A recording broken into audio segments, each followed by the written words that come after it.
So Sharif garu, so మనకి ప్రపంచంలోనే కాశ్మీర్ అనేది చాలా అందమైన పర్యాటక ప్రాంతంగా చెప్తూ ఉంటారు కదా. సో అలాంటి ప్రాంతంలో ఇలాంటి ఘటనలు జరగటం అనంటే అక్కడి ప్రజలు డెవలప్ అవ్వటం అంటే పాకిస్తానీలకి ఇష్టం లేదా, వాళ్ళు ఎదగటం మీద కుట్ర పడిని ఉన్నారంట అనుకోవచ్చు అంట. పాకిస్తాన్కి భారతదేశం అంటే భారతదేశం యొక్క డెవలప్మెంట్ ఇష్టం లేదండి. ఓకే, ఇష్టం లేదు. ఇప్పుడు పుల్వామా జరిగింది. పుల్వామా జరిగిన తర్వాత ఇప్పటి వరకు పుల్వామాలో అది ఆ ఘటన ఎవరు చేశారు, ఆ ఉగ్రవాదులు ఎవరు ఉన్నారని ఇప్పటి వరకు వాళ్ళకి ముందు తేలేదు. ఇప్పటి వరకు వాళ్ళకి శిక్ష ఇవ్వలేదు. మనం ఏం చెప్తున్నాం అంటే ఇప్పుడు మోకా దొరికింది పాకిస్తాన్కి అనుకుంటే కొన్ని నిమిషాల్లో మన మోడీ గారు అనుకుంటే, అమిత్ షా గారు అనుకుంటే, మన భారతదేశ సర్కార్ అనుకుంటే కొన్ని నిమిషాల్లో పాకిస్తాన్కి ఇచ్చేయచ్చు. ఇప్పుడు మోకా జరిగింది కాబట్టి ఉగ్రవాద సంస్థలు ఏవైతే ఉన్నాయో, ఎవరైతే ఉగ్రవాదులు ఉన్నారో వాళ్ళందరికీ పట్టుకొని రండి. ఉగ్రవాద సంస్థలు హాఫీజ్ సయీద్కైనా ఇంకా ఎంతమంది అయితే ఉగ్రవాద సంస్థలు ఉన్నాయో, ఈ ఉగ్రవాదులకు పెద్దోళ్ళు ఉన్నారు పాకిస్తాన్లో కూర్చొని, వాళ్ళందరికీ పట్టుకొని వచ్చి ఢిల్లీలో శిక్ష ఇవ్వండి. పూర్తి వరల్డ్ భారతదేశం అంటే వణికేటట్టు చేయమని మేము నరేంద్ర మోడీ గారితో చెప్తున్నాము. అలాగే మోడీ గారితో మా రిక్వెస్ట్, మీరు యుద్ధం ప్రకటించినా, పాకిస్తాన్తో యుద్ధం చేయాలని మీరు అనౌన్స్ చేసిన మాలాంటోళ్ళు మసీదుల నుంచి, మదరసాల నుంచి మా స్టూడెంట్స్ అందరు కలిసి ఇన్షాల్లా భారతదేశం కోసం, భారతదేశ శాంతి కోసం ప్రాణాలు ఇవ్వడానికి కూడా సిద్ధంగా ఉన్నామండి.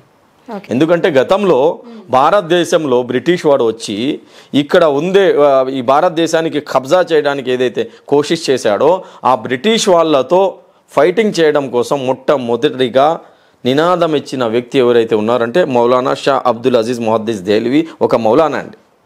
మౌలానా ఏం చెప్పాడంటే, భారతదేశంలో బ్రిటిష్ వచ్చినాడు, ఈ బ్రిటిష్ వాళ్ళతో పోరాడాలా. అల్లా సుబ్హానహు వ తఆలా ఖురాన్ ఏం చెప్తుందంటే, వేరే కంట్రీకి సంబంధించిన వ్యక్తి మన దేశానికి నాశనం చేయడానికి వస్తే వాళ్ళతో ఫైటింగ్ చేయండి అని ఖురాన్ చెప్తుంది. ఇక్కడ ఉన్న భారతదేశంలో ఉన్న మా బిడ్డల పైన ఎప్పుడైతే వాళ్ళు హరాచకలు స్టార్ట్ చేశారో, జులుం స్టార్ట్ చేశారో, ఉగ్రవాదుల్లాగా తయారై బ్రిటిష్ వాళ్ళు వచ్చారో, ఆ బ్రిటిష్ వాళ్ళతో పోరాడడానికి మొట్టమొదటిగా నినాదం ఇచ్చిన వ్యక్తి మౌలానా షా అబ్దుల్ అజీజ్ ముహద్దీస్ దెహ్లవీ. దాని తర్వాత లక్షలాది మంది ముస్లిమ్స్ భారతదేశ స్వాతంత్రం కోసం షహీద్ అయ్యారు, భారతదేశ స్వాతంత్రం కోసం ప్రాణాలు మొత్తం ఖుర్బాన్ చేశారు.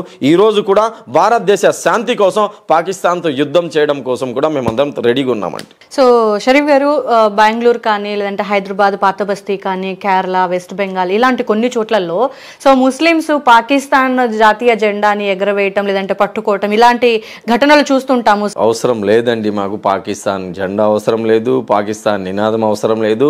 ఎందుకంటే అప్పుడు ఇస్లామిక్ కంట్రీ మేము తయారు చేస్తున్నాము.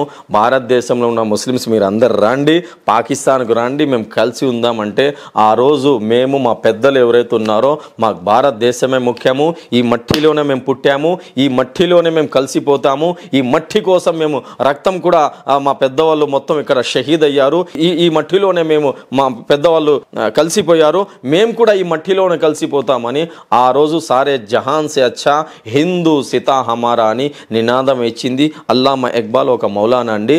దాని తర్వాత పెద్ద పెద్ద ముస్లిం ఉలమాలు, ముస్లిం లీడర్స్, మౌలానా అబుల్ కలాం ఆజాద్ జామియా మసీద్ దగ్గర నిలబడి నినాదం ఇచ్చారు, మీరు భారతదేశం వదిలి వెళ్ళిపోతే ఈ భారతదేశంలో ఉన్న ఖబరస్థాన్ల సంగతి ఏంటి, ఇక్కడ మసీదుల సంగతి ఏంటంటే, భారతదేశానికి మేము ఎంచుకున్నాము, భారతదేశంలో మేము ఉండిపోయాము, పాకిస్తాన్ మాకు అవసరం లేదని అప్పుడే మా పెద్దవాళ్ళు చెప్పారు. ఇప్పుడు పాకిస్తాన్ జెండా మాకేం అవసరం అండి? పాకిస్తాన్ జెండా ఇప్పుడు ఎవరు, అది గ్రీన్ జెండా ఏదైతే ఉందో, గ్రీన్ జెండా అది మీలాదున్ నబీ రోజు తెచ్చుకొని వస్తారు. అదేంటంటే 12 రబీఉల్ అవ్వల్ ఏదైతే జులూస్ మీలాదున్ నబీ జరిగిందో అప్పుడు తెస్తారు. కానీ పాకిస్తాన్ జెండా, భారతదేశాన్ని ప్రేమించే ఏ ముస్లిం కూడా పాకిస్తాన్ జెండాకు జై అనడు, పాకిస్తాన్ జెండా తీసుకొని వచ్చి బయటికి రాడండి. సో ఇప్పటి వరకు పాకిస్తాన్ జెండా పట్టుకోలేదు అంటారా ముస్లిమ్స్ ఎవరు కూడా? లేదండి, అవసరమే లేదు. అప్పుడే పాకిస్తాన్కి మా పూర్వీకులు లేదు, ఇప్పుడు మా పాకిస్తాన్తో ఏం అవసరం అండి? ఇప్పుడు మోడీ గారితో మేము చెప్తున్నాము, పాకిస్తాన్తో మీరు జంగ్ ప్రకటించండి, మీరు యుద్ధం ప్రకటించండి, మేము ప్రాణాలు ఇస్తాం భారతదేశం కోసం. సో అత్యంత అంటే ఏ మతంలో అయినా ఎక్కువ యూనిటీ ఉన్న మతం ఏదైనా ఉందా అంటే అది ముస్లిమ్స్. అది మనం బయట చిన్న పిల్లాన్ని కొట్టినప్పుడు కదిలొచ్చే ముస్లిం జనాన్ని చూస్తే తెలిసిపోతుందండి, అంత యూనిటీగా ఉంటారు కదా. సో ఇంత యూనిటీగా ఉండేటువంటి సభ్యులు ఉన్నటువంటి ఈ మతం సో అంతర్జాతీయంగా ఉగ్రవాద సంస్థల్లో ఎక్కువగా ఉంటున్నారు వీళ్ళే, ఈ మతస్థులే అనేది ఒక మాట వినిపిస్తుంది. దానికి ఏమంటారు? చిన్న మాట మేడం, ముందు కూడా చెప్పాను నేను, ఇస్లాంకు ఉగ్రవాదానికి ముస్లిమ్స్కి ఉగ్రవాదానికి ఎటువంటి సంబంధం లేదండి. అసలు ఉగ్రవాదానికి దగ్గర తీదు. ఇప్పుడు ఇజ్రాయిల్లో చిన్న చిన్న పిల్లలకు ఫలస్తీన్లో కొడుతున్నారు. ఆ కొట్టే వాళ్ళు ఏ మతానికి సంబంధించిన వాళ్ళండి? యూదులు కదా. క్రిస్టియన్స్ కూడా. ఇప్పుడు హిట్లర్ ఏ మతానికి సంబంధించిన వ్యక్తి అండి? హిట్లర్ ఎంతమందికి చంపాడు? లక్షలాది మందికి చంపేశాడు. ఏ మతానికి సంబంధించిన వ్యక్తి? మన భారతదేశ ఫ్రీడమ్ ఫైటర్ మహాత్మా గాంధీకి చంపిన వ్యక్తి ఏ వ్యక్తి అండి? ఏ కులానికి ఏ మతానికి సంబంధించిన వ్యక్తి? గోడ్సే ముస్లిం కాదు కదా. భారతదేశ ప్రైమ్ మినిస్టర్, మొట్టమొదటి ప్రైమ్ మినిస్టర్, అతనికి చంపిన వ్యక్తి ఏ వ్యక్తి అండి? ఇప్పుడు రీసెంట్లీ కూడా చాలామంది అక్కడిక్కడ బాంబు బ్లాస్ట్ చేసే ఆ పేర్లు మొత్తం తీసిన తర్వాత లాస్ట్లో వేరే మతానికి సంబంధించిన వ్యక్తులు ఉంటారు. ఉగ్రవాద సంస్థలు ఏదైతే ఉన్నాయో ఆ సంస్థలో ఓన్లీ ముస్లిమ్సే ఉండరు. చాలామంది ఐఎస్ఐ ఏజెంట్లు వేరే కులానికి వేరే మతానికి సంబంధించిన వ్యక్తులు భారతదేశంలో ఉన్నారు. నేను చెప్పాను కదా, గాంధీజీకి చంపిన వ్యక్తి ముస్లిం కాదు. హిట్లర్ లక్షలాది మందికి చంపిన వ్యక్తి ముస్లిం కాదు. బ్రిటిష్ వాళ్ళు లక్షలాది మందితో పోరాటం చేసి లక్షలాది మంది భారతదేశంలో స్వాతంత్రం కోసం పోరాడారు. ఆ కొట్టిన వాళ్ళు కూడా ఉగ్రవాదులు కదా. బ్రిటిష్ వాళ్ళు కూడా ఉగ్రవాదులు, వాళ్ళు ముస్లిమ్స్ కాదు. ఇజ్రాయిల్ వాళ్ళు చిన్న చిన్న పిల్లల్ని ఫలస్తీన్లో కొడుతున్నారు, వాళ్ళు కూడా ముస్లిమ్స్ కాదు. ముస్లిమ్సే కాకుండా ఉగ్రవాదుల సంస్థలు కొన్ని ఉంటాయి. ఆ సంస్థలో ప్రతి కులానికి ప్రతి మతానికి సంబంధించిన వ్యక్తులు ఉంటారు. వాళ్ళు శైతాన్ టీం అండి. అలాంటి ఉగ్రవాద సంస్థలు ఎక్కువగా మీ మతస్థులు ఉన్నారా అనే పేరు ఎక్కువగా వినిపిస్తూ ఉంటుంది కదా. అది సోషల్ మీడియా చేస్తుంది. ఆ social media before social media కూడా ఎక్కడైనా బాంబ్ బ్లాస్ట్ జరిగినప్పుడు కానివ్వండి, లేదంటే మనకు ఆర్మీ జవాన్ల మీద జరిగినటువంటి పుల్వామా దాడి లాంటి ఎలాంటి అనేక దాడులు జరిగినప్పుడు కూడా ఇప్పటి వరకు వాళ్ళు ముందుకు రాలేదండి. ఇప్పటి వరకు ఇలాంటి దాడుల్లో మనకు రివీల్ అయిన నేమ్స్ ని కనుక చూసుకుంటే అది మీ మతానికే చెందిన వారిగానే అనిపిస్తుంది. అది పేర్లు ఉంటాయండి. వాళ్ళు పేర్లు ముస్లిం పేర్లు అబ్దుల్ రహమాన్ పెట్టుకోవచ్చు, అబ్దుల్లా పెట్టుకోవచ్చు, అహ్మద్ పెట్టుకోవచ్చు, మొహమ్మద్ పెట్టుకోవచ్చు. కానీ ఇస్లాంకి వాళ్ళకి ఎటువంటి సంబంధం ఉండదండి. నేను చెప్పాను కదా, 5% 10% కనుక వాళ్ళకి ఇస్లాం నాలెడ్జ్ ఉంటే మనుషులకు వాళ్ళు, మన ఇస్లాం ఏం చెప్తుంది, నీ పొడుగువాడు ఆకలితో నిద్రపోతే, నువ్వు కడుపు నిండా గనక తిని నిద్రపోతే, నీ పొడుగువాడు ఆకలితో ఇబ్బందితో నిద్రపోతే నువ్వు విశ్వాసి కాలేవు, నువ్వు ముస్లిమే కాలేవు అని ఇస్లాం చెప్తుంది. అలాంటి ఇస్లాం ఉగ్రవాదానికి సహనం ఇవ్వదు, ఉగ్రవాదుల్లాగా తయారవ్వండి ఇస్లాం చెప్పదండి. ప్రవక్త ముహమ్మద్ సల్లల్లాహు అలైహి వసల్లం జీవితం ఒకసారి కనుక మీరు చూసుకుంటే 63 years లో ప్రవక్త ముహమ్మద్ సల్లల్లాహు అలైహి వసల్లం అతని చేతులతో, అతని పనులతో, అతని మాటలతో 63 years లో ఒక్క మనిషి కూడా ఇబ్బంది జరగలేదండి. మీరు హిస్టరీ చూడండి. మన గాంధీజీ గారు ఇస్లాం గురించి, ప్రవక్త గారి గురించి ఏం చెప్తున్నారు? Islam got a place in the world not with sword but with the behaviour of last messenger of the God Muhammad సల్లల్లాహు అలైహి వసల్లం. ఇస్లాం అనేది కత్తితో స్ప్రెడ్ కాలేదు. ఇస్లాం ముహమ్మద్ సల్లల్లాహు అలైహి వసల్లం వారి జీవిత చరిత్రను జనాలు చదివి అతని మంచితనం చూసి జనాలు ఇస్లాంలో వచ్చారు. కానీ ఇస్లాం కత్తితో స్ప్రెడ్ కాలేదని గాంధీజీ గారు కూడా చెప్తున్నారు. ఇంకా పెద్ద పెద్ద హిస్టరీ రాసే వాళ్ళందరి పుస్తకాలు కనుక మీరు చూస్తే ముహమ్మద్ సల్లల్లాహు అలైహి వసల్లం వారి గురించి ఇప్పటి వరకు అతని పూర్తి జీవితంలో ఒక్క మనిషికి కూడా ముహమ్మద్ సల్లల్లాహు అలైహి వసల్లం వారి తరఫు నుండి ఏ కులానికి ఏ మతానికి సంబంధించిన వ్యక్తి కూడా అతను సతాయించలేదు, అతని ద్వారా ఇబ్బంది కలగలేదని పుస్తకాలు మేము చూడవచ్చండి. సో షరీఫ్ గారు, ఏ క్యాస్ట్లో అయినా ఏ మతంలో అయినా సరే రిలీజియన్ని బట్టి 50-50 ఉంటారు. మంచి వాళ్ళు ఉంటారు, చెడ్డవాళ్ళు ఉంటారు. సో ఇక్కడ మనకు జమ్మూ కాశ్మీర్లోని పహల్గామ్లో జరిగినటువంటి దాడిలో సో ఉగ్రవాదులు ఎంటర్ అయ్యారు అని అంటే కనుక అక్కడున్నటువంటి మతస్థులు కావచ్చు, అక్కడ ఉన్నటువంటి ముస్లిం సోదరుల సహాయం లేకుండానే ఇక్కడ దాకా తెగబడి ఇలాంటి ఘాతుకానికి పాల్పడే అంత సాధ్యం కలిగే అవకాశం ఉంటుందా అనేది ఒక డౌట్ అండి. చిన్న మాట మేడం, ఇది మేము అందరం కలిసి నరేంద్ర మోడీ గారితో, అమిత్ షా గారితో, అలాగే అక్కడ ఆర్మీ చీఫ్తో, భారతదేశంలో అందరూ క్వశ్చన్ చేస్తున్నారు, మీడియాలు కూడా అడుగుతున్నారు, ఆర్మీ ఏం చేస్తుంది? 700 మంది 800 మంది అక్కడ టూరిస్టులు వెళ్ళారు. కాశ్మీర్ ఎలాంటి ఏరియా అంటే 3 నార్మల్ పీపుల్స్ ఉంటే ఒక పోలీస్ అక్కడ ఉంటాడు, ఒక ఆర్మీ మ్యాన్ ఉంటాడు, ఒక జవాన్ ఉంటాడు అక్కడ కాశ్మీర్లో. మేము 4 కూర్చొని మాట్లాడుతుంటే అక్కడ ఒక 3 ఆర్మీ వాళ్ళు ఉంటారు, జవాన్లు ఉంటారు. 600, 700, 800 మంది టూరిస్టులు ఉంటే అక్కడ ఒక్క ఆర్మీ మ్యాన్ లేడంటే అసలు చాలా బాధాకరమైన విషయం అండి. ఉగ్రవాదులు ఎక్కడి నుంచి వస్తున్నారు? ఏ దారి నుంచి వస్తున్నారు, ఏ ఏరియా నుంచి వస్తున్నారు, ప్రధాని గారు ఏం చేస్తున్నారు, అమిత్ షా గారు ఏం చేస్తున్నారు, మన అక్కడ ఆర్మీ ఏం చేస్తున్నారు, జనాలు అడుగుతున్నారు ఈ క్వశ్చన్. అంటే షరీఫ్ గారు నిప్పు లేకుండా పొగరాదు అంటారు కదా, సో అలాంటి వాళ్ళు ఎంటర్ అవ్వటానికి వాళ్ళకి అలాంటి హెల్ప్ ఏమైనా అక్కడ ఉన్నటువంటి ముస్లిం సోదరుల సహాయం లేకుండానే వాళ్ళు ఎంటర్ అయిపోయారంటారా? ముస్లిం సోదరులు అక్కడ మన హిందూ సోదరులు ఎవరైతే అక్కడి నుంచి బయటపడి వచ్చారో వాళ్ళందరూ చెప్తున్నారు అక్కడ ముస్లిం సోదరులు టెర్రరిస్టులు కాదండి, అక్కడ ముస్లిం సోదరులో మానవత్వం ఉంది, అక్కడ ముస్లిం సోదరులో నజాకత్ 11 మందికి పైన కూర్చొని పెట్టుకొని భుజాల మీద కూర్చొని పెట్టుకొని వచ్చి కాపాడాడు. అక్కడ ఒక ముస్లిం సోదరుడు హుసేన్ అలీ మనకి ఏం పేరు ఆదిల్ హుసేన్ షా తన ప్రాణాన్ని సైతం ఖుర్బాన్ చేసి అక్కడ మనందరికి కాపాడాడు. అక్కడ కాశ్మీర్లో గనక ముస్లిమ్స్ లేకపోతే మేమందరం కూడా బలి అయ్యే వాళ్ళం, మేము కూడా అక్కడ మృతి చెందే వాళ్ళం, మమ్మల్ని కూడా అక్కడ కొట్టేసే వాళ్ళని మన హిందూ సోదరులు చెప్తున్నారు. మీడియాలో మీరు చూడండి. అక్కడ దాని తర్వాత ఆటో ట్యాక్సీ వాళ్ళు ముస్లిమ్స్, హోటల్ వాళ్ళు ముస్లిమ్స్, అక్కడ లోకల్లో వాళ్ళ ఇంటికి తీసుకొచ్చి భోజనాలు తినిపించారు అక్కడ ముస్లిమ్స్. అక్కడ ముస్లిమ్స్ చాలా మంచి వాళ్ళని మన హిందూ సోదరులు చెప్తున్నారు. కానీ ఒక చిన్న మాట మేడం, ఉగ్రవాద సంస్థలు భారతదేశంలో కొన్ని ఉగ్రవాద సంస్థలు వాళ్ళకు మద్దతు ఇస్తున్నారు. ఆ ఉగ్రవాద సంస్థలు ఏ సంస్థలు ఉన్నాయో ఆ సంస్థల ఎవరైతే పాకిస్తాన్ వాళ్ళకు మద్దతు ఇస్తున్నారో ఆ సంస్థలకు గమనించి వాళ్ళకి శిక్ష ఇవ్వాలని మేము డిమాండ్ చేస్తున్నామండి. సో ఓకే అండి, ఉండొచ్చు అక్కడ సంస్థలు ఉండొచ్చు, కాశ్మీర్లో ఉండొచ్చు, వేరే ఏరియాలో ఉండొచ్చు. ఆ సంస్థలు ఎవరు వీళ్ళందరికీ దారి ఇస్తున్నారు, ఎవరు సపోర్ట్ చేస్తున్నారు, వాళ్ళందరికీ పట్టుకొని వాళ్ళందరికీ ఎంక్వైరీ చేపించి శిక్ష ఇవ్వాలని మేము అందరం కోరుతున్నామండి. ఓకే, సో ఎస్పెషల్గా మీ ముస్లిమ్స్లో చూసుకుంటే కనుక యువత, చిన్నపిల్లలు కంపల్సరీ ఎవ్రీ ఫ్రైడే మసీద్కి వెళ్తారు నమాజ్ కోసం హల్లా అంటూ. సో అలాంటి యువతకి ఎలాంటి గైడెన్స్ మీ సైడ్ నుంచి ఉంటుంది? నిన్న కూడా మసీదులో నేను స్పీచ్ ఇచ్చాను. ప్రతి జుమ్మా నమాజ్లో మేము బయానిస్తుంటాము ఒక 40 minutes వరకు. ప్రతి ఫ్రైడే ప్రతి జుమ్మా సమాజంలో జరిగే చెడు గురించి మేము హిందూ, ముస్లిం, క్రైస్తవ సోదరులు మన పక్కన ఉండే వాళ్ళతో ఎలాగ ఉండాలా, ఆపదలో ఉన్న వాళ్ళకి ఎలా ఆదుకోవాలా, మీరు కడుపు నిండా గనక తింటే మీ పక్కన ఉండే వ్యక్తి ఏ మతానికి ఏ కులానికి సంబంధించిన వ్యక్తి అయినా ఆకలితో నిద్రపోతే మీ విశ్వాసం పనికిరాదు, మీ నమాజులు పనికిరావు, అల్లా మీకు యాక్సెప్ట్ అవ్వడని మేము చెప్తూనే ఉంటామండి.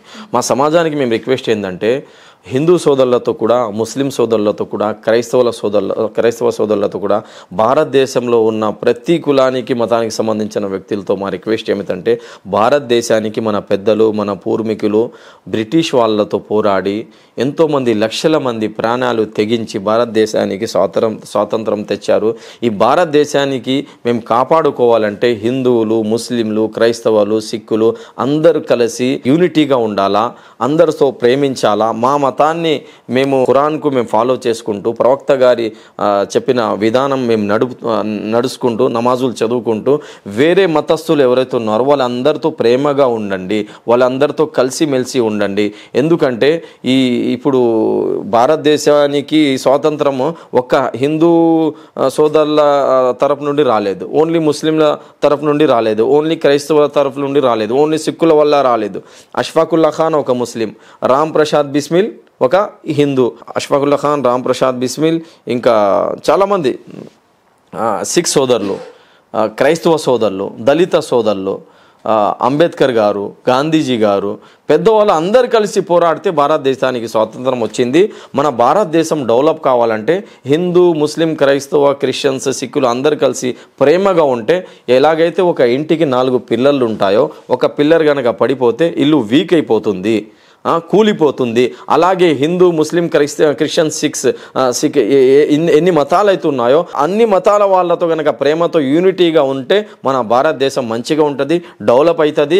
మన భారతదేశంలో మేము హిందూ, ముస్లిం కొట్టుకొని వస్తే భారతదేశం నాశనమే అవుతుంది. ఓకే, యూనిటీగా ఉండాలి, హిందూ ముస్లిం భాయి అనేది వింటున్నాము, చదువుతున్నాము. సో నిజంగా భాయిగానే కలుపుకుపోయే అవకాశాలు కనిపిస్తున్నాయి. ఎందుకంటే మనకి ఇన్సిడెంట్ జరిగింది ఒక 2 రోజులు 3 రోజుల సమయం కావస్తుంది. సో ఇప్పటి వరకు ఈ పహల్గామ్ ఇన్సిడెంట్ కి సంబంధించి మీ మత పెద్దలు ఎవరైనా స్పందించారా దీనిపై? ఖచ్చితంగా అండి, మా మత పెద్దలు స్పందిస్తున్నారు.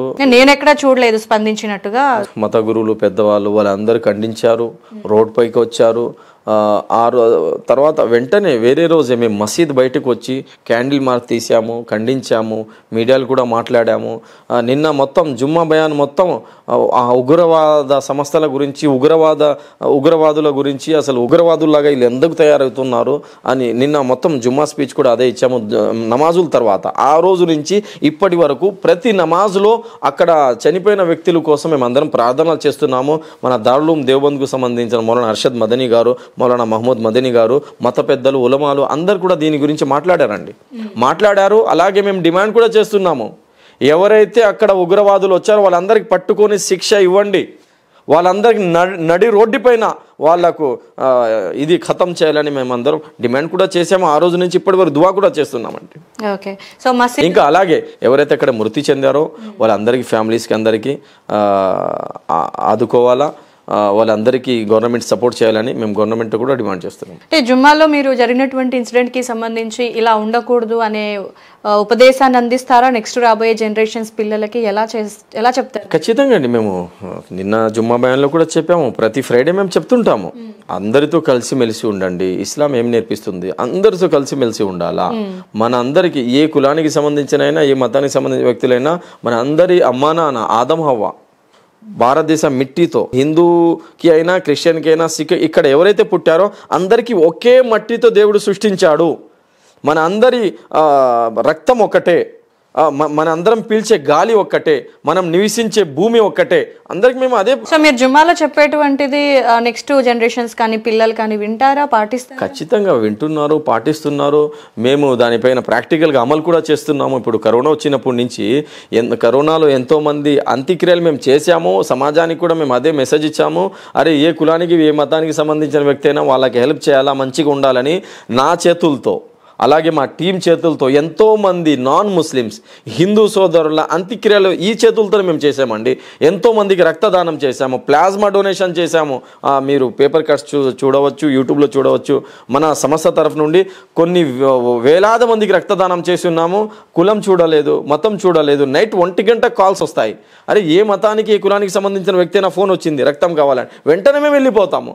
మాతో పాటు పూజారులు ఉన్నారు, మాతో పాటు ఫాస్టర్లు ఉన్నారు, మాతో పాటు ప్రతి కులానికి, ప్రతి మతానికి సంబంధించిన పెద్దలు ఉన్నారు. మేమందరం కలిసి, హిందూ, ముస్లిం, క్రైస్తవ సోదరులు అందరూ కలిసి కుల మతాలకు అతీతంగా సేవా కార్యక్రమాలు చేయాలా, ఎవరు ఆపదలో ఉంటే వాళ్ళకు ఆదుకోవాలని మేము మసీదుల్లో కూడా ఇదే, ఇస్లాం కూడా మాకు ఇదే నేర్పిస్తుంది. మేము కూడా మా జనరేషన్ పిల్లలు కూడా ఇదే నేర్పిస్తున్నామండి. సో ముస్లిం సోదరులకి సంబంధించి మీ మసీదుల్లో కావచ్చు, లేదంటే మతానికి సంబంధించి కావచ్చు, రాజకీయంగా ఎలాంటి ప్రభావం ఉంది? సో ఎలాంటి సపోర్ట్ అందుతుంది మీకు? మన ఆంధ్రప్రదేశ్లో అయితే, నేను ఆంధ్రప్రదేశ్కి సంబంధించిన వ్యక్తి, చంద్రబాబు నాయుడు గారు ఎలక్షన్ ముందు వచ్చారు, మీ పైన ఏమైనా ఆపద వస్తే నేను కాపాడతాను, నేను ఉన్నాను, వక్ఫ్ అమెండ్మెంట్ బిల్ని నేను పాస్ కానివ్వను, అది ఇది అని చెప్పారు. చంద్రబాబు నాయుడు గారు కొన్ని చాలా మంచి పనులు చేస్తున్నారండి. మేము అతనికి అభిమానిస్తాము. చాలా పెద్ద రాజకీయ నాయకుడు, చాలా సీనియర్, ఎన్నోసార్లు సీఎంగా ఉన్నారు అతనంటే చాలా అభిమానం కూడా. ఎలక్షన్ ముందు ముస్లిం మత గురువులు, ఉలమాలు చాలామంది చంద్రబాబు నాయుడు గారికి గెలిపించడానికి చాలా ప్రయత్నాలు చేశారు. అయితే చంద్రబాబు నాయుడు గారు మొట్టమొదటిగా ఆంధ్రప్రదేశ్లో ఇమాములకు 10,000 జీతం, మౌజన్లకు 5,000 జీతం స్టార్ట్ చేసింది అతనే, పెద్ద ఆయనే. మేము అతనికి చాలా రెస్పెక్ట్ చేస్తున్నాం ఇప్పుడు కూడా. కానీ చంద్రబాబు నాయుడు గారికి ఏమైపోయిందో తెలియదు, అతను ఒక రాంగ్ స్టెప్ వేశారు. ఎలక్షన్ ముందు ఒక మాట చెప్పారు, నేను కాపాడుతాను, నేనున్నాను, అన్ని విధాలుగా మీ ముస్లిమ్స్కు నేను డెవలప్ చేస్తానని చంద్రబాబు నాయుడు గారు చెప్పారు.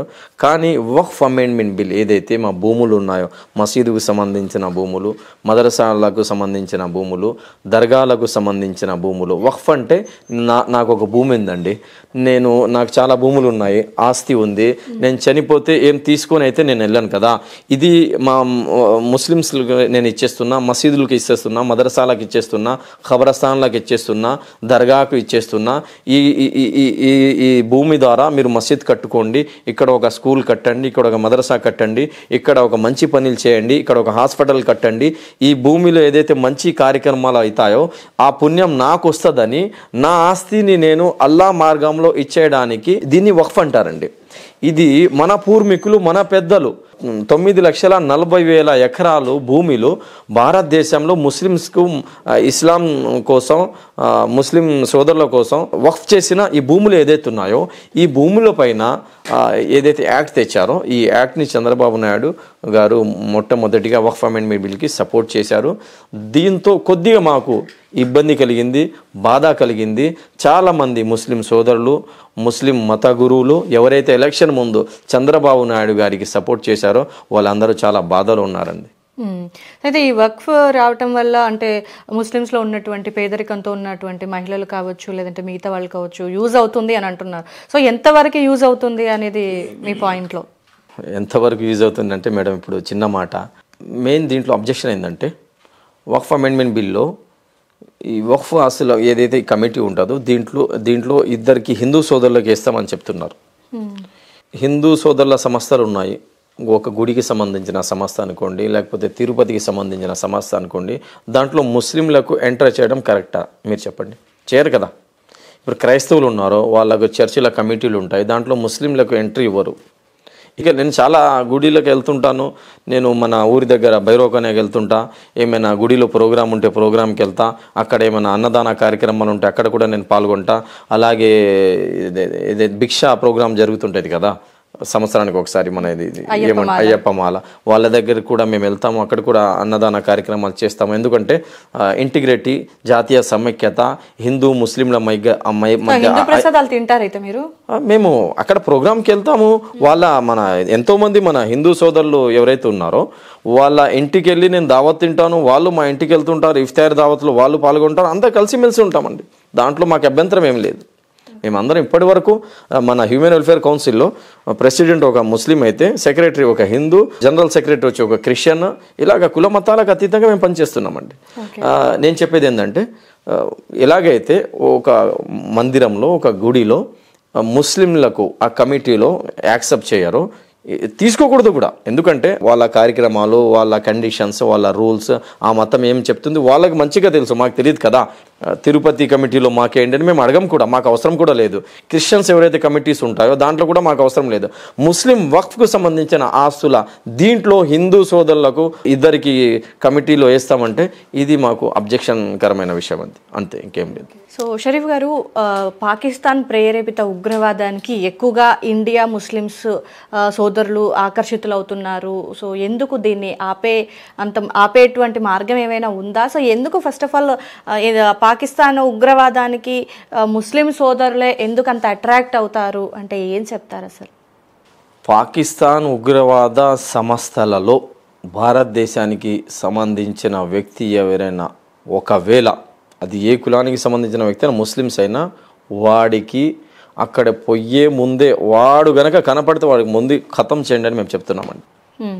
ఎందుకంటే భారతదేశ శాంతిని దూరం చేయడం కోసం ఎవరు పోయినా, ఒకవేళ ఇప్పుడు ఇంటెలిజెన్స్ ఉంది, ఎస్బీ ఉంది, వాళ్ళందరూ గమనిస్తున్నారు కదా, ఎవరైనా లింక్స్ ఎవరికైనా ఉంటే పాకిస్తాన్ ఉగ్రవాద సంస్థలతో వాళ్ళందరికీ ఎంక్వైరీ చేసి వాళ్ళందరికీ శిక్ష ఇవ్వాలని మేము కోరుతున్నాము. సో ఎందుకు అంటే దీన్ని ఆపాలి అని అంటే ముస్లిం సోదరులు వెళ్లకుండా పాకిస్తాన్ ఉగ్రవాదానికి ఎవరు వెళ్తున్నారు చూపించండి, మీరు చూపించండి. అంటే ఇప్పుడు ఉన్న చోట ఎవరైనా వాళ్ళు వచ్చి బాంబ్ బ్లాస్ట్ చేసేదాకా ఉగ్రవాదులు ఇక్కడ ఉన్నారు అని మనం ఎవరూ కనిపెట్టలేము. ఎందుకంటే పర్యాటకంగా వందల మంది వస్తూ ఉంటారు, అందులో పర్టికులర్ ఒక పర్సన్ ని మనం జడ్జ్ చేయలేం కదండి. పుల్వామాలో అక్కడ ఎవరు చేశారు? ఇప్పటి వరకు నిరూపించలేకపోయారు, ఇప్పటి వరకు వాళ్ళకి శిక్ష జరగలేదు. అజ్మీర్లో దాడి జరిగింది, అజ్మీర్లో దాడి ఎవరు చేశారు? ముస్లిమ్స్ చేయాల, వేరే మతానికి సంబంధించిన వ్యక్తులు చేశారు. మణిపూర్లో మతం పేరుతో అక్కడ ఎంతమందికి చంపేశారు? ఆ ఏ మతానికి సంబంధించిన వ్యక్తులు? అక్కడ గోధరాలో, గుజరాత్లో ఎంతమందికి చంపేశారు? మతం చూసి చంపారు. ఆ ఏ కులానికి, ఏ మతానికి సంబంధించిన వ్యక్తులు? అంటే వీటన్నిటి దాడిలో ముస్లిం సోదరులు లేరు అంటారా? లేరండి, ఖచ్చితంగా లేరు, 100% లేరు. గుజరాత్లో గోధరాలో ముస్లిం సమాజానికి, ముస్లిం పిల్లలకు, ముస్లిం అమ్మాయిలకు, కడుపులో బిడ్డలున్న లేడీస్లకు కూడా రోడ్ పైన తీసుకొచ్చి కొట్టేశారు కదండి. మణిపూర్లో ఎంతమందికి చంపేశారు? మణిపూర్లో చంపేసే వాళ్ళు ఎవరు? ముస్లిమ్సా? కాదు కదా. ఉగ్రవాద సంస్థలు చాలా చాలా ఉగ్రవాద సంస్థలు ఉన్నాయి. దాంట్లో ఓన్లీ ముస్లిమ్సే కాదు, చాలా మతానికి సంబంధించిన వ్యక్తులు ఉగ్రవాద సంస్థలు ఉన్నారు. వాళ్ళందరికీ పట్టుకొని శిక్ష ఇవ్వాలని మేము కోరుకుంటున్నాం. Okay, fine. అయితే ఉగ్రవాదానికి ఎవరైనా సరే వాళ్ళకి సపోర్టివ్గా ఉండి లేదంటే వాళ్ళకి అట్రాక్ట్ అయ్యే సోదరులు మీ ముస్లిం మతంలో ఉన్నట్లయితే గనక, సో మీకు తెలిసింది అనుకోండి, సో వాళ్ళని ఎలా మీరు ఆపేస్తారనమాట? ఫస్ట్ వాళ్ళకి తీసుకుని వెళ్ళి మేము డిపార్ట్మెంట్ దగ్గర తీసుకెళ్ళి ఇది ఉగ్రవాదాన్ని చూపించి వాళ్ళకి శిక్ష ఇప్పిస్తామండి. అంటే మనిషిలో మార్పుని ఏ విధంగా కోరుకుంటారు అంటే? మీరున్నారండి, మీ ఏరియాలో ఎంతమంది ముస్లిమ్స్ ఉన్నారు?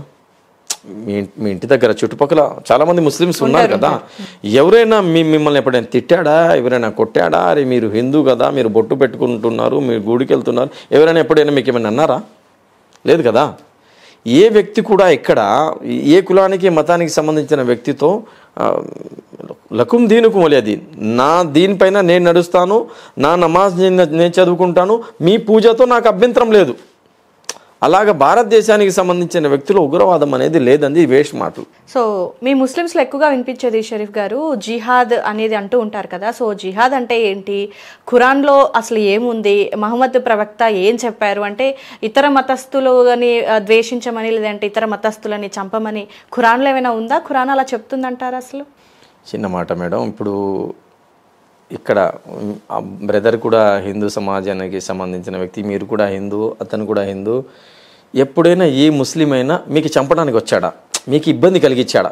మీ పర్సనల్ జనరల్గా మీ చుట్టుపక్కల ఉండే ముస్లిమ్స్ ఎప్పుడైనా మీతో ఇలాంటి వ్యవహారం చూపించాడా? లేదు కదా. నేనైతే ఫేస్ చేయలేదు కదా. అలాగే ఏ ముస్లిం కూడా జిహాద్ అంటే కత్తి తీసుకొని పొడవడం జిహాద్ కాదండి. జిహాద్ అంటే ప్రవక్త ముహమ్మద్ సల్లల్లాహు అలైహి వసల్లం వారి దగ్గరికి ఒక మనిషి వస్తాడు, అడుగుతాడు, ఓ ముహమ్మద్ ప్రవక్త జిహాద్ అంటే ఏంటి, నేను జిహాద్ చేయాలనుకుంటున్నా. ప్రవక్త గారు మీ అమ్మా నాన్న ఉన్నారా? ఉన్నారు నా అమ్మా నాన్న. మీ అమ్మా నాన్నకు సేవ చెయ్యి, మీ తల్లిదండ్రులకు నువ్వు సేవ చెయ్యి, వాళ్లకు అవసరమైన వస్తువులు తెచ్చి వాళ్లకు కాళ్ళు నొక్కు, వాళ్లకు సేవ చెయ్యి, వాళ్లకు మంచిగా చూసుకో, ఇదే జిహాద్ అని ప్రవక్త ముహమ్మద్ సల్లల్లాహు అలైహి వసల్లం వారు చెప్పారు. జనరల్గా జిహాద్ అంటే మేము స్పష్టంగా చెప్తున్నా, మీరు కూడా జిహాద్ చేస్తున్నారండి. ఎలాగంటే సమాజానికి చెడు నుంచి మంచి వరకు తీసుకొచ్చే ప్రయత్నం ఎవరైతే చేస్తున్నారో వాళ్ళందరూ జిహాద్ చేస్తున్నారు. చెడు నుంచి మనిషిని కాపాడడం కూడా జిహాదే. ఆదిల్ హుసేన్ షా ఏదైతే కశ్మీర్లో చేశాడో, ఉగ్రవాదులతో పోరాడి అక్కడ ఉండే జనాల్ని, మన భారతదేశ బిడ్డల్ని కాపాడడం కోసం ప్రాణాలు తెగించాడో, దీన్ని జిహాద్ అంటారండి. ఇప్పుడు జిహాద్ అంటే నెగిటివ్గా కాదా? లేదండి, 100%. నేను ఇంకా స్పష్టంగా చెప్తాను వినండి. ఎవరైనా మా ఏరియాలో హిందువులకైనా క్రైస్తవులకైనా సిక్కులకైనా ఏ మతానికి సంబంధించిన వ్యక్తులకైనా ఏ కులానికి సంబంధించిన వ్యక్తులపైనైనా దౌర్జన్యం చేస్తుంటే, వాళ్ళకి కొడుతుంటే, వాళ్ళకి ఇబ్బంది కలిగిస్తుంటే, వాళ్ళ అక్కడ ఉండే మన హిందూ సోదరులకు, క్రైస్తవ సోదరులకు, దళిత సోదరులకు, వేరే కులానికి సంబంధించిన వ్యక్తులకైనా, ఏ కులానికి ఏ మతానికి సంబంధించిన వ్యక్తులకైనా వాళ్లకు ఆ ఇబ్బంది నుంచి కాపాడడం కోసం పోరాటం ఏదైతే చేస్తామో ఆ పోరాటానికి జిహాద్ అంటాము. అలాగే బ్రిటిష్ వాళ్ళు భారతదేశానికి కబ్జా చేయడానికి ఏదైతే వచ్చారో ఆ బ్రిటిష్ వాళ్ళతో పోరాడడం కోసం ఏదైతే మేము నినాదం ఇచ్చామో, బ్రిటిష్ వాళ్ళతో ఏదైతే మేము పోరాడి మన భారతదేశానికి మేము కాపాడుకున్నామో దాన్ని జిహాద్ అంటారండి. ఇప్పుడు మీ ఇంటికి ఎవరైనా వస్తారండి, మీకు కొట్టడానికైనా, మీ ఇంట్లో ఏమైనా వస్తువులు తీసుకెళ్ళడానికి, మీకు ఇబ్బంది కలిగించడానికి మీరేం చేస్తారు, మీ హస్బెండ్ ఏం చేస్తారు, మీ ఇంట్లో ఉన్న వాళ్ళు వాళ్ళతో డిఫెన్స్ చేస్తారు కదా, పోరాడతారు కదా. మీ దగ్గర ఎంత శక్తి ఉందో అంత శక్తితో వాళ్ళకి పోరాడతారు, వాళ్ళకి కొడతారు. వాళ్ళు మీకు కొట్టడానికి వస్తే మీరు డిఫెన్స్ ఏదైతే చేస్తారో ఈ డిఫెన్స్ చేయడానికి జిహాద్ అంటారు. మరి ఎందుకు జిహాద్ అంటే చాలా నెగిటివ్ వేలో బయట మనకి కనిపిస్తుంది? జిహాద్ అనగానే లైక్ మనం చాలా వింటుంటాం, జిహాద్ అనగానే మతం మార్చుకోవడమో లేకపోతే లవ్ జిహాద్ అని ఒకటి వినిపిస్తుంది. ఎందుకు బయట స్ప్రెడ్డింగ్ మాత్రం చాలా నెగిటివ్లో అవుతుంది? మీరు చెప్పేది క్వైట్ ఆపోజిట్గా ఉంది.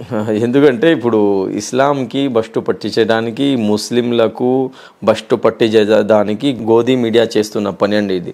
ఇస్లాం ఏం చెప్తుందంటే ఎక్కడి నుంచి అయినా ఇస్లాం జనరల్గా జంగ్ ఎలా జరిగిద్ది, ఏ కులానికి సంబంధించిన వ్యక్తులైనా ఒక ఎక్కడైనా రేప్ జరుగుతుంది, ఎక్కడైనా ఎవరికైనా ఇబ్బంది జరుగుతుంది, ఎక్కడైనా పేదవాళ్ళకు కొట్టడానికి ఎవరైనా ఒక సైన్యం వచ్చింది, శత్రువులు వచ్చారు, ఒక చిన్న అమ్మాయి అయినా, ఏ కులానికి ఏ మతానికి సంబంధించిన వ్యక్తి అయినా ఎవరైనా మీకు నినాదం ఒకవేళ ఇచ్చారనుకోండి, మమ్మల్ని కాపాడండి అని, మా దగ్గర శక్తి ఉంటే వాళ్ళకి కాపాడడానికి మేము ఖచ్చితంగా వెళ్ళాలా. ఒకవేళ మాకేం అవసరం అండి వాళ్ళు హిందువులు, మాకేం అవసరం అండి వాళ్ళు క్రిస్టియన్స్, మాకేం అవసరం అండి వాళ్ళు సిక్కులు, మాకేమంది వాళ్ళు మా కులానికి మా మతానికి సంబంధించిన వ్యక్తులు కాదు కదా అని మేము కాముగా కూర్చుంటే అల్లా మమ్మల్ని పట్టుకుంటాడు. వాళ్ళను ఆ దుష్ట శక్తుల నుంచి, ఆ టెర్రరిస్టుల నుంచి, ఆ దుర్మార్గుల నుంచి, ఆ శైతాన్ల నుంచి కాపాడడం కోసం ఏదైతే మేము వెళ్తామో దాన్ని జిహాద్ అంటారండి. అదే జిహాద్. ఒక మనిషి ఆకలితో ఉన్నాడు, జిహాద్ ఒకసారి మీరు చూడండి. మీరు ఒకవేళ అరబీ మీరు గ్రామర్ కనుక తీస్తే ఏదైతే మేము కోషిష్ చేస్తామో కోషిష్ని జిహాద్ అంటాము. పేదరికం నుంచి పేదోళ్లకు బయట తీయడమే జిహాద్. ఆకలితో ఉన్న వ్యక్తికి ఆకలి నుంచి బయట తీసి వాళ్లకు రాహత్ ఇచ్చి వాళ్లకు భోజనం తినిపియడం కూడా జిహాదే. అర్థమైపోయిందా మీకు? జిహాద్ అంటే కోషిష్ కర్ణ. మా శక్తి తగ్గట్టుగా మేము ఎవరైనా ఇబ్బందులు ఉంటే ఆ ఇబ్బంది నుంచి బయటకు తీయడం కోసం మా ప్రయత్నం ఏదైతే చేస్తామో ఆ ప్రయత్నానికి జిహాద్ అంటారండి. అలాగే నా లోపల శైతాన్ చెడు ఆలోచనలు చేస్తాడు, అది ఈ చెడు పని చేయి, ఇక్కడ వాళ్ళ ప్లాట్లు కబ్జా చేసుకో, ఆ మనిషికి నష్టం చేయి అని మా లోపల ఏదైతే ఈ ఆలోచనలు వస్తాయో ఈ ఆలోచనని ఖతం చేయడం కూడా జిహాద్ అండి. సో మౌలానా గారు, వేరే మతస్థుల గురించి లేదంటే ప్రవక్త గారు కానీ ఖురాన్ కానీ వేరే మతస్థులను ద్వేషించమని కానీ లేదంటే చంపేయమని కానీ అసలు ఇతర మతస్థుల గురించి ఈ ఖురాన్లో ఏముంటుంది అసలు? ప్రవక్త గారు ఏం చెప్పారంటే, నువ్వు నీ చేతితో, నీ మాటలతో, నీ పనులతో, నీ వ్యవహారంతో నీ పక్కన ఉన్న ఏ కులానికి సంబంధించిన వ్యక్తులైనా ఏ మతానికి సంబంధించిన వ్యక్తికైనా ఇబ్బంది కలిగితే నువ్వు విశ్వాసి కాలేవు, ముస్లిం కాలేవు, మోమిన్ కాలేవు అని ప్రవక్త ముహమ్మద్ సల్లల్లాహు అలైహి వసల్లం వారు స్పష్టంగా చెప్పేశారు. అలాగే ప్రవక్త గారు ఏం చెప్పారు, అన్యాయంగా ఏ కులానికి సంబంధించిన వ్యక్తికైనా, హిందూకైనా, క్రిస్టియన్స్కైనా, సిక్కులు, ఏ మతానికి సంబంధించిన వ్యక్తికైనా అన్యాయంగా గనక నువ్వు వాళ్ళపైన దాడి చేసి వాళ్ళకి చంపేస్తే, వాళ్ళకి ఇబ్బంది కలిగిస్తే, రేపు ప్రళయ దినం నాడు అల్లా ముందు నేను నిలబడి అన్యాయంగా ఎవరైతే బలి అయ్యారో వాళ్లకు సపోర్ట్ చేస్తాను, నువ్వు ముస్లిం అయ్యి ఏదైతే వాళ్ళపైన దౌర్జన్యం చేశావో నీకు అల్లా దగ్గర శిక్ష ఇప్పిస్తాను, వాళ్ళ సపోర్ట్ నేను చేస్తానని ప్రవక్త ముహమ్మద్ సల్లల్లాహు అలైహి వసల్లం వారు చెప్పారండి. అలాగే ప్రవక్త గారు ఏం చెప్పారంటే, నీ పక్కన ఉండే వ్యక్తి ఏ కులానికి సంబంధించిన వ్యక్తి, ఏ మతానికి సంబంధించిన వ్యక్తి అయినా ఒకవేళ ఇబ్బంది పడుతుంటే, ఆకలితో బాధపడుతుంటే, నువ్వు కడుపు నిండా గనక భోజనం తినేసి నిద్రపోతే నువ్వు విశ్వాసి కాలేవు, ముస్లిం కాలేవు అని ప్రవక్త ముహమ్మద్ సల్లల్లాహు అలైహి వసల్లం వారు చెప్పారండి. అలాగే ప్రవక్త ముహమ్మద్ సల్లల్లాహు అలైహి వసల్లం మానవుల గురించే కాకుండా ప్రవక్త ముహమ్మద్ సల్లల్లాహు అలైహి వసల్లం వారు మదీనా నుంచి మక్కా అంటే చాలా దూరం జర్నీ అది. మదీనా నుంచి మక్కా వెళ్ళేటప్పుడు సైన్యంతో పాటు వెళ్ళేటప్పుడు చిన్న చిన్న కుక్క పిల్లలు అక్కడ ఒక చోట కనిపిస్తాయి. ప్రవక్త ముహమ్మద్ సల్లల్లాహు అలైహి వసల్లం వారు సైన్యానికి ఆపేసి వాళ్ళ శిష్యులు ఎవరైతే ఉన్నారో అందరికీ ఆపి చెప్తారు, ఈ కుక్క పిల్లలు ఉన్నాయి, జాగ్రత్తగా వెళ్ళండి, మీరు ఈ జర్నీలో ఫాస్ట్లో ఏదైతే వెళ్తున్నారో మీ జంతువు యొక్క గుర్రాల పైన కొంతమంది ఊంట్కి ఏమంటారు తెలుగులో, ఒంటెల పైన కొంతమంది వెళ్తున్నారు, మీ ద్వారా ఆ కుక్క పిల్ల గనక ఇబ్బంది కలిగితే దేవుడు మీకు అడుగుతాడు, మా తరఫు నుండి కుక్క పిల్లలకు కూడా ఇబ్బంది కలగకూడదు అని ప్రవక్త ముహమ్మద్ సల్లల్లాహు అలైహి వసల్లం అక్కడ ఆపి వాళ్ళందరూ పోయిన తర్వాత ముహమ్మద్ సల్లల్లాహు అలైహి వసల్లం వారు అక్కడి నుంచి పోతారు. అలాగే ప్రవక్త ముహమ్మద్ సల్లల్లాహు అలైహి వసల్లం ఏం చెప్పారంటే, మీరు గనక జర్నీలో వెళ్ళేటప్పుడు మీకు పాస్ ఒకవేళ వస్తే, అవసరం పడితే మీరు టాయిలెట్కి వెళ్ళాలనుకుంటే ఎక్కడైతే చెట్టులు ఉంటాయో, చిన్న చిన్న పుట్టలు ఉంటాయో, చిన్న చిన్న చీమలు ఉంటాయో గమనించండి. మీరు అక్కడ టాయిలెట్కి వెళ్ళిన వల్ల, అక్కడ పాస్ వేసిన వల్ల అక్కడ ఉండే చీమలకు ఇబ్బంది కలగకూడదు. చీమలు గనక ఇబ్బంది పడితే ఆ అల్లా మీతో నారాజ్ అయిపోతాడని ప్రవక్త ముహమ్మద్ సల్లల్లాహు అలైహి వసల్లం వారు ఆ చీమల గురించి కూడా ఆలోచించిన వ్యక్తి అండి. అతను పూర్తి జీవితంలో ఏ మనిషికి కూడా, ఏ కులానికి, ఏ మతానికి సంబంధించిన వ్యక్తి కూడా ముహమ్మద్ సల్లల్లాహు అలైహి వసల్లం వారు ఇబ్బంది కలిగించలేదు. అలాగే ఇస్లాం కూడా ఇదే చెప్తుంది, మీ పక్క ఏ మతానికి, ఏ కులానికి సంబంధించిన వ్యక్తి అయినా ప్రేమతో ఉండండి, ఆకలితో ఉన్న వాళ్ళకి ఆదుకోండి. ఇది కరోనాలో మీరు చూసి ఉంటారండి. కరోనాలో లక్షలాది మంది రోడ్లపైన వస్తే వాళ్ళందరికీ ఆదుకున్న వ్యక్తుల్లో ముస్లిం సమాజం చాలా ఎక్కువ ఈ పని చేసింది. ముస్లిం సమాజం మీరు యూట్యూబ్లో చూడండి, చాలామంది మత గురువులు హిందూ సమాజానికి సంబంధించిన పెద్ద పెద్ద పూజారులు కూడా స్టేట్మెంట్ ఇచ్చారు. స్వామి విజయశంకర్ గారు నా గురించి కూడా యూట్యూబ్లో వీడియో పెట్టున్నాయి, ఇప్పుడు కూడా ఆ వీడియో ఉంది. ఒక ముస్లిం సమాజానికి సంబంధించిన వ్యక్తి ఎంతోమంది హిందూ సోదరుల అంత్యక్రియలు చేశారు, వాళ్ళ మతానికి సంబంధించిన ఏదైతే కార్యక్రమాలు ఉన్నాయో అన్నీ మేం చేశామండి. ఇస్లాం ఇదే చెప్తుంది, ఏ మతానికి ఏ కులానికి సంబంధించిన వ్యక్తి అయినా ఆపదలో ఉంటే ఆదుకోండి.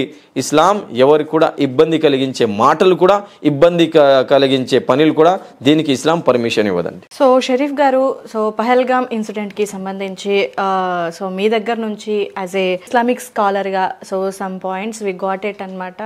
సో మాతృ వీక్షకులు కూడా తెలియాలి అనేసి ఈ ఇంటర్వ్యూ ప్లాన్ చేశాను. సో చాలా విషయాలు మనతో షేర్ చేసుకున్నారు. Thank you so much. అల్లా సుబ్హానహు వ తఆలా దేవుడు, గాడ్, సృష్టికర్త అయిన దైవం ఎవరైతే అక్కడ గాయాలు ఎవరికైతే తగిలాయో వాళ్ళందరికీ ఆరోగ్యం ఇవ్వాలని, అలాగే సృష్టికర్త అయిన దైవం ఎవరైతే మృతి చెందారో వాళ్ళ పిల్లలకు, వాళ్ళ అమ్మా నాన్నకు, వాళ్ళ వైఫ్, వాళ్ళ ఫ్యామిలీ మెంబర్స్కి దేవుడు, సృష్టికర్త అయిన దైవం సహనం ఇవ్వాలని మేమందరం ప్రార్థన చేస్తున్నామండి. Thank you so much. Thank you so much.